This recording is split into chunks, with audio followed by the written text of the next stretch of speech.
Hello, everyone. Today is Tuesday, March 1st, 2022. Somalia's nullified oil exploration deal fuels heat in Mogadishu and Nairobi. This article is taken from the East African. Somalia's controversial oil deal with a U.S. oil firm last week is raising suspicions in Nairobi amid an unresolved maritime border dispute between the two countries.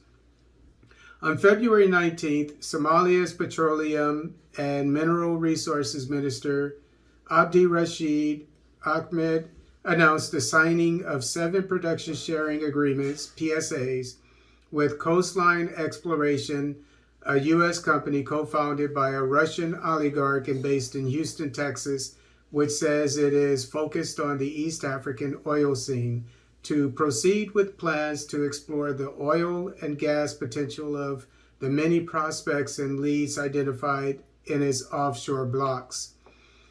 But immediately after the announcement, the country's top leadership, the president, the prime minister, and the auditor general declared the deal null and illegal.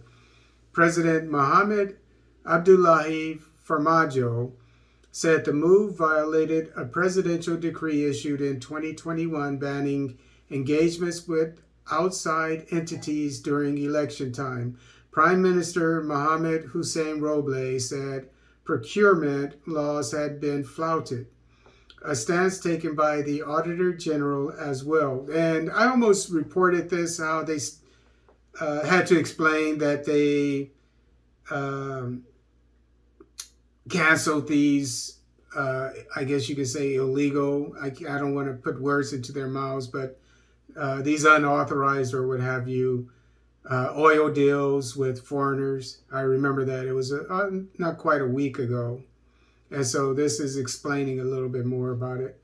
But it was not just the Somalia leadership that was rattled by the agreements. In Nairobi, officials told the East African they were concerned about Somalia giving out exploration contracts for resources in an area whose ownership is still in dispute. A top-ranking diplomat who declined to be quoted said that while Kenya was not alarmed, it was watching the developments in Mogadishu. It does not alarm us. It concerns us, however. We are watching those companies very carefully, said the source, who is privy to conversations in the government on the matter. The deal has left Kenyan officials in a dither, especially after Somalia's top leadership reversed the contracts. So Nairobi cannot even file a protest note to Mogadishu, but our source said they were concerned about firms entering deals for resources in dispute. Kenya and Somalia have been entangled in a maritime border dispute since 2014 when Mogadishu sued Nairobi at the International Court of Justice, ICJ, in The Hague, seeking to redraw their maritime boundary.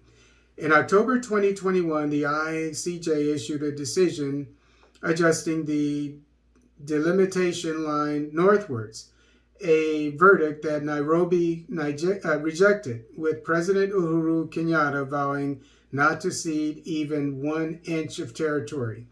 While the ICJ decision is binding, Kenya still has a 10-year window to appeal, meaning the row simmers unless both countries decide to delimit the maritime boundary and enter into an agreement on exploiting the resources straddling it.